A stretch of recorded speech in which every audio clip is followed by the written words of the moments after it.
Hi అండి, నమస్తే. Welcome back to VV kitchens. నేను మీ వర్ధిని విజయ్. ఈరోజు మన కిచెన్లో ఒక హెల్దీ చాట్ రెసిపీని చూపించబోతున్నానండి. అది మరేంటో కాదు, బేల్పూరి అండి. ఈ బేల్పూరిని వెయిట్ లాస్ కోసం ట్రై చేసే వాళ్ళు కనుక రెగ్యులర్గా తీసుకుంటూ ఉండడం వల్ల దీంట్లో ఉండే తక్కువ క్యాలరీస్ అనేటివి మన బాడీ మెటబాలిజంని మెరుగుపరచడం కోసం ఎంతగానో హెల్ప్ చేస్తాయి. అలాగే వెయిట్ని తగ్గించడానికి కూడా ఈ చాట్ అనేది ఎంతగానో యూస్ఫుల్గా ఉంటుంది. క్యాలరీస్ తక్కువ ఉండే ఫుడ్ని రెగ్యులర్గా తీసుకోవడం వల్ల మన వెయిట్ని మెయింటైన్ చేయడానికి కూడా ఎంతగానో హెల్ప్ అవుతుంది.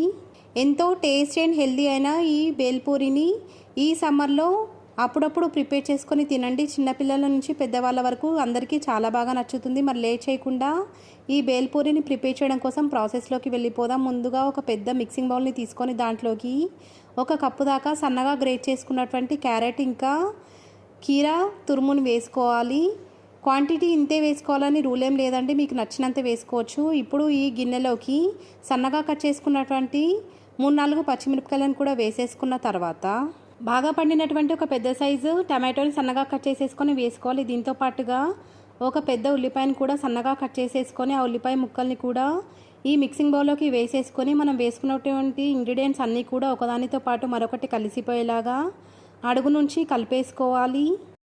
ఇప్పుడు ఈ మిక్సింగ్ బౌల్లోకి 2 టేబుల్ స్పూన్ల దాకా నిమ్మరసాన్ని కూడా వేసేసుకొని నిమ్మరసం మొత్తం కూడా ఈ ఇంగ్రీడియంట్స్ అన్నిటితో పాటు కలిసేలాగా మరొకసారి అడుగు నుంచి కలుపుకున్న తర్వాత రోస్ట్ చేసేసుకొని పైన పొట్టు తీసేసినటువంటి పల్లీలను వేసుకోవాలి. దీంతో పాటుగా మరికొన్ని పుట్నాలను కూడా వేసుకోవాలి. ఇప్పుడు ఈ రెండింటిని కూడా మరొకసారి ఈ వెజ్జీస్ అన్నిటితో పాటు కలిసేలాగా అడుగు నుంచి కలిపేసుకున్న తర్వాత చేతి నిండా సన్నగా కట్ చేసుకున్నటువంటి కొత్తిమీరను కూడా ఈ మిక్సింగ్ బౌల్లోకి వేసేసుకోవాలి. కొత్తిమీరను కూడా ఒకసారి అడుగు నుంచి ఈ ఇంగ్రీడియంట్స్ అన్నిటితో పాటు కలిసేలాగా కలిపేసుకోవాలి.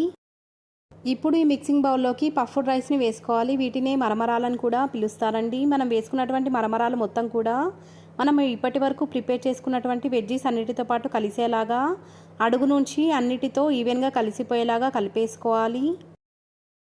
మరమరాలు మొత్తం కూడా ఈ వెజ్జీస్ అన్నిటితో పాటు కలిసిపోయిన తర్వాత ఫైనల్ ఇంగ్రీడియంట్ అయినటువంటి చాట్ మసాలాని 1 టీ స్పూన్ దాకా ఈ మిక్సింగ్ బౌల్లోకి వేసేసుకొని చాట్ మసాలాని కూడా ఈ మరమరాలతో పాటు కలిసిపోయేలాగా మరొకసారి అడుగు నుంచి కలిపేసుకొని ఇప్పుడు ఈ ప్రిపేర్ అయినటువంటి బేల్పూరిని డైరెక్ట్గా సర్వ్ చేసుకోవచ్చండి. టేస్ట్ మాత్రం నెక్స్ట్ లెవెల్ అని చెప్పొచ్చు. ఈ బేల్పూరిని తినడానికి రుచిగా ఉండడమే కాదండి, ఆరోగ్యానికి కూడా ఎంతో మంచిది. ఎందుకంటే ఇందులో అన్ని రకాల వెజిటేబుల్స్ని మనం యాడ్ చేస్తున్నాం కాబట్టి ఇది చాలా హెల్దీ అండ్ క్యాలరీస్ కూడా చాలా తక్కువగా ఉంటాయండి. వెయిట్ లాస్ కోసం ట్రై చేసేవాళ్ళు లేదా తక్కువ క్యాలరీస్ ఉన్నటువంటి ఫుడ్ని తీసుకోవాలనుకున్నప్పుడు ఇలా గనక ఈ బేల్పూరిని ప్రిపేర్ చేసుకొని తిన్నారంటే రుచికి రుచి, ఆరోగ్యానికి ఆరోగ్యం కూడా. ఈ సమ్మర్లో ఈ ఇన్స్టంట్ బేల్పూరిని ప్రిపేర్ చేసుకొని మార్నింగ్ బ్రేక్ఫాస్ట్గా లేదా ఈవినింగ్ స్నాక్స్ టైంలో కూడా తినేయవచ్చు. ఈ బేల్పూరి టేస్ట్ మాత్రం సూపర్గా ఉంటుంది. మరికొన్ని instant and tasty healthy breakfast ఇంకా స్నాక్స్ రెసిపీస్ కూడా మన ఛానల్లో అవైలబుల్గా ఉన్నాయి. మీకు కనుక కావాలనుకుంటే లింక్ డిస్క్రిప్షన్లో ఇస్తాను, మీకు వీలైతే ఒకసారి చెక్ చేసేయండి. ఈ రెసిపీ కనుక మీకు నచ్చినట్లయితే లైక్ చేయండి, మీ ఫ్రెండ్స్ అండ్ రిలేటివ్స్తో షేర్ చేయండి. ఇప్పటి వరకు నా ఛానల్ని కనుక సబ్స్క్రైబ్ చేసుకోకపోతే ఒక్కసారి సబ్స్క్రైబ్ చేసుకోండి. సబ్స్క్రైబ్ చేసుకున్న వాళ్ళందరికీ చాలా థ్యాంక్స్ అండి. ఇలాగే నా ఛానల్ని ఫాలో అవుతుండండి. ఇప్పటిదాకా వీడియోని ఓపిక్గా చూసినందుకు ఎంతో థ్యాంక్స్ అండి.